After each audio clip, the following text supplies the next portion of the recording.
welcome to Wait, It Gets Better, the improvisational storytelling podcast. We bring you story, you bring us nothing. We do this out of the kindness of our hearts. I am, of course, Levi. I'm Reed. And I'm Seth. And we are here to discuss A New Dawn, or The New Dawn. Which one did I call it, Reed? I think you said The New Dawn. The New Dawn. Perfect. Well, guys, I like this story because it makes me think of One Piece. Yeah. I think it strays far enough away from it, but pulls enough of the elements to make it interesting. I think we pulled from a little bit. I know I had the door thing from the Dark Tower, but Right. as far as the world, pulling a lot of the concept from the One Piece, and there's Brandon Sanderson book you were reading. Yeah, there's just various. I wouldn't say that there's one certain thing that's shared or taken from Brandon Sanderson's work. I've just been reading the Stormlight Archives and the Mistborn stuff, and so that's what my brain is full of right now. Well, in the first episode, I had a history, and there's no question that I really came off of who influenced a lot of how I imagined the story setting up was from Dragonriders of Pern. Oh, by right. Anne McCaffrey. The idea of you had a planet that had seismic upheaval because of a rogue planet that would in the orbit, that whole thing, and then developing kind of a feudal kind of system, whatever the gateways kind of settled like where they maybe come from. But anyway, it was definitely kind of that Anne McCaffrey sort of approach, kind of a freewheeling time of settling and exploration, a young planet ready to be developed and exploited. And anyway, so I just took a lot of the kind of the history setup from the story of the Dragonriders of Pern. Anyway, that's really a fun series if you ever want to get around. Yeah, and the whole occasional natural disaster motif. Yep. I definitely picked up a lot. I picked up on and kind of emphasized it in the way that I understood it from the Stormlight Archives, where there's these things called like high storms that come semi-predictably, and they just kind of move across the world and just like destroy and wreak havoc. So I think it was really good because I sort of picked up on that thing straight from you picking up on that thing. So have you read those, Reed? What? The Stormlight Archives? No. Well, maybe you should, or maybe you shouldn't. I don't know. You should read the first one and decide. Read the first one and then decide whether or not you'll finish it after the third or fourth book. Yeah, exactly. Read the first series and then decide. I like the whole unique weapon and then how it translated into that metal and then how it translated over into Reed's sea skipper, sea flyer. The ocean flyer. Seabiscuit. Yeah. Seabiscuit, yes. Yeah. It's forever Seabiscuit. I'm sorry. Just the way it works. Yeah. It's the way she goes, boys. Yeah. It's not up to me. And I really like how there's things like one of the things I really like about what we do here is that, Seth, you had that thing based on a book you're reading, which were like the portals or the doors. Yeah. But how we could have just kind of wholesale lifted that exactly as it appears in the Dark Tower books over, Yeah. But I'm really proud of us on how it kind of changed and turned into something else. You know what I mean? Yes, I'd say promotions all around. Congratulatory rewards. Yes. I'm going to write you guys a big fat check. Tell you what, guys, you guys can have 100% of our earnings this month. Excellent. Oh, boy. Both of you guys will have 100% of our earnings this month. That's awesome. That's what's great about us is we'd rather have nothing than settle for less. For those of you dear people out there don't realize that you've just heard one of the great lines from one of the great movies of all time, universally panned by the critics, huge budget, filmed on location in Morocco, Ishtar, starring Dustin Hoffman and Warren Beatty. No, was it Warren Beatty? Yeah. Go check it out now in theaters. Ishtar. And there's probably 4 million copies on VHS in dumpsters behind erstwhile video stores from the 80s and 90s. Yep. Maybe. They're probably underappreciated classic. They probably go for a lot now. Here's Ishtar. It's $11.45 on eBay. That's awesome. What about an unopened VHS copy of Willow? Do you Like it's have still one? got its. Do you have I one do. of those? It still has the packaging on it. I'm not gonna look up your eBay stuff, Seth. For you, this was a fun thing. This is a bit based on what we were doing. You also come on. access. You also have access to the internet. Oh, the internet. The nets, as they would say in Ender's Game, the nets. Sure, I can't find the eBays on the Facebooks and the YouTubes. One of the things I was thinking about, which is really interesting, I think I told you guys this after we got done recording last week, but one of my ideas is that the swordsman at the top of the mountain, basically he wasn't dueling these swordsmen. Right. He was essentially sort of convincing them to give up their skills and abilities to him. Yeah. But I was thinking a better thing would have been what he was doing was he was sending them over to the other place. Oh yeah, that would work. Right? I know there was some special alignments we had to do, but my brain was like, wouldn't that be crazy? He had basically spread this rumor, created this system for training up the best fighters in the world, and then they would come to him and he would convince them and send them to, or maybe he would convince them to take his place and he would go. And so the master swordsman was like always updating and changing. I don't know. It was just this kind of interesting thought process I had. I have been really in love with the idea, not in love with, but I've been really intrigued with the idea. Like, part of me loves a bad guy that's a bad guy, you know? Right. It's like, who's the bad guy? Is it the hobbits or is it the orcs? Like, well, we know it's the orcs. I'll take hobbits for 400. Yeah.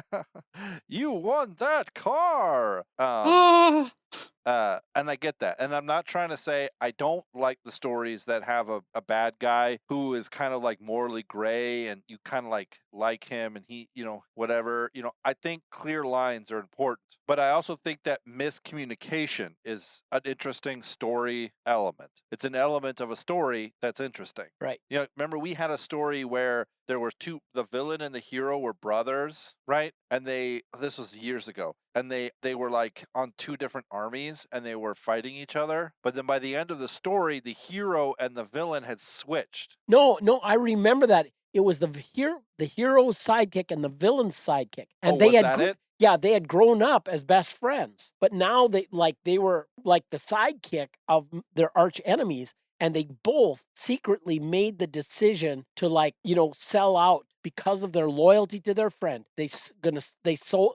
secretly just set in motion plans to sell out their own side, unbeknownst to the other. Yeah. Which one is this? I don't remember. I know. I've looked through my notes. It's in the notes somewhere back a long time ago. Yeah, it's a long. I have no idea. I don't even know where to start looking. I just have to start reading them over again. Yeah, in fact, I thought about picking up that theme and fleshing it out and writing the short story because it had such there's that tale, this Christmas story about the poor couple, and she had this one thing that she had is this incredibly beautiful, luxurious hair, and what did he? I can't. He had a watch. Yeah. Anyway, she ended up cutting her hair to get something for him, and he ended up selling the watch to give her a set of combs and stuff, something like that. Anyway, so then it's sort of like a Romeo and Juliet situation. Yeah, and here, so at Christmas came, and they're still dirt poor. And they've just gone overboard, self-sacrifice, and it was all kind of for naught. And then they realized that they just loved each other, and that was the best Christmas ever have. And it was all really sappy, but still. And the lady got the better gift because her hair is going to grow back, and then she can use her combs. But now, his dad's watch is gone forever. Yeah, that was it. His dad's watch, and then she got the gold chain. So he's got a chain and no watch, and she's got combs and no hair. Yeah, stuff like that I really like because that demonstrates sort of humans' tendency to work past each other's best intentions. Right. Not best intentions, but work past each other and not exactly perfectly just know exactly what each person needs. Yeah. It's like Aragorn deciding to, when he realized that Frodo and Sam went the other way. Yeah. Saying, he could have said, okay, that instance right there, Frodo and Sam just doing what they thought was best, regardless. Yeah. And Aragorn just being like, well, what do I do now? Yeah. I'll just do this thing that I know I can do. Yeah. Which is save the other hobbits. Yeah, save the. Yeah, and then he said, there's one of the great lines. It's sort of like, So, and what a pursuit it will be, with hope or without hope. We'll put on a chase of elves and dwarves and men, and woe to our foes should we prove swift. Yeah, yeah. But that whole thing, because it takes a lot of work to be able to understand who a person is. Like you hear it in books, and I really appreciate it sometimes in books, and sometimes it's so overblown in books where like the person is thinking to themselves and is sort of stuck in a psychological rut of despair. Yeah. And you're sitting there just yelling at them like, no, just believe. Yeah. He loves you, or she loves you, or it's going to be okay. Yeah. Like, don't go into despair. And it's so human because, it's so easy to not remember the fact and not understand, remember and understand the weight of the fact that there are people who care about you, Edmund Burke, I think, has one of the great quotes. All that is required for evil to prevail is for good men to do nothing. That's his kind of famous quote. You've probably all heard that. But he had another quote that just is awesome. And it's this: don't despair, but if you despair, work on it. Yeah, that's good. That's clean, That's just clean. It is, yeah. It's clean, but it has nothing to do with what I was talking about. But it's good. You're right. I just do that random jump shift of Don't worry, Reed, you always have the story element of random insert. You get that. That's a privilege that you have. Okay. I just have to remind myself and the audience that while good has nothing to do with what we're talking about. I like that, but sometimes you can do it over the top. Yeah. And I don't like that. And there's elements in both the Stormlight Archives and in the Mistborn series that I'm reading that both both kind of take it a little bit over the top. Like the author was like trying to write mental illness, where I think there are elements of Wheel of Time where Robert Jordan wrote Perrin, Matt, and Rand in their various states of sort of mental well-being really well. Right. And then wrote their kind of parts of their recoveries from that really well as well. Yes. Which I really enjoyed a lot. And then you have the tender, sweet counselor bedside manner of Lan Mandragoran. Rand is really struggling and all this, and he just walks up and, well, you're a man, aren't you? Then do what's right, and walks away. Yeah, Yeah, absolutely. Yep. But I just feel like I want to insert things like that, but I feel like I need to sort of talk to more people and sort of interact with human beings more, or else it will kind of get very heavy-handed. If you I have this thought process behind writing is that if I tell myself I'm going to write in a specific way, then that's too heavy-handed. Yeah, okay. Instead, what I've been trying to do in the writing that I have done and attempted to do, which is not that much, so, take this with a grain of salt, Brandon Sanderson or Brent Weeks or Orson Scott Card or Stephen King. I know you guys listen to this podcast. Just take it with a grain of salt, okay? With what I'm saying. Instead, what I've decided to do is kind of, when I want to write a specific way, I just immerse myself in that specific type of writing, Okay. Does that make sense? Sure. I don't know if this is a attributing factor or not, and maybe you guys can answer this question, but I would say perhaps some of the different writing style comes down to the fact that some people, I hate to say it, that some people don't have an inner dialogue as if they're the odd ones out, because I think do you know what I'm talking about? No. Okay, so it would be like if I was going to approach you and have a conversation, I, in my mind, would go, okay, I'm going to approach Levi and ask him this, this, and this. And he'll probably respond with this, this, and this. And then I can rebuttal with these things. And if he said, right, so I'm kind of back and forthing the conversation out in my mind. Or like when I look at something, it's like, okay, I'm looking at something right now. It looks like, okay, this flashlight is black. It's got not rivets, but a grip on the one side. Gotcha. It's right, and I'm saying that to myself in my head as I'm looking at it, right? Mm-hmm. If that makes sense, and not in a schizophrenic way. And if there's someone here that understands that and says, "Oh yes, no, that's schizophrenic," then and you need to seek help, then please let us know. But then there's some people at gmail.com. Tell us Seth needs help.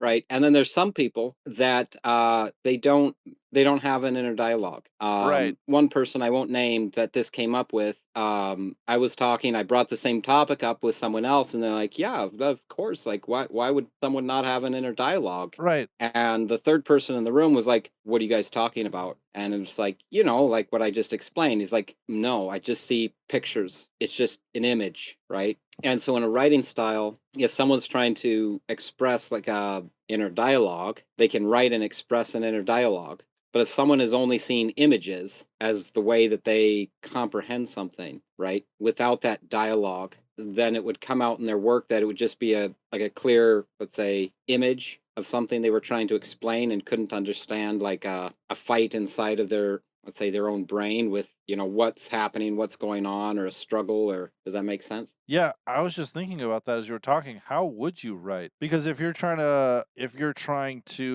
write about a person who doesn't have an inner dialogue, then you would never, I suppose, I mean, you never see Lord of the Rings from the position of Saruman. I mean, of Sauron. Right.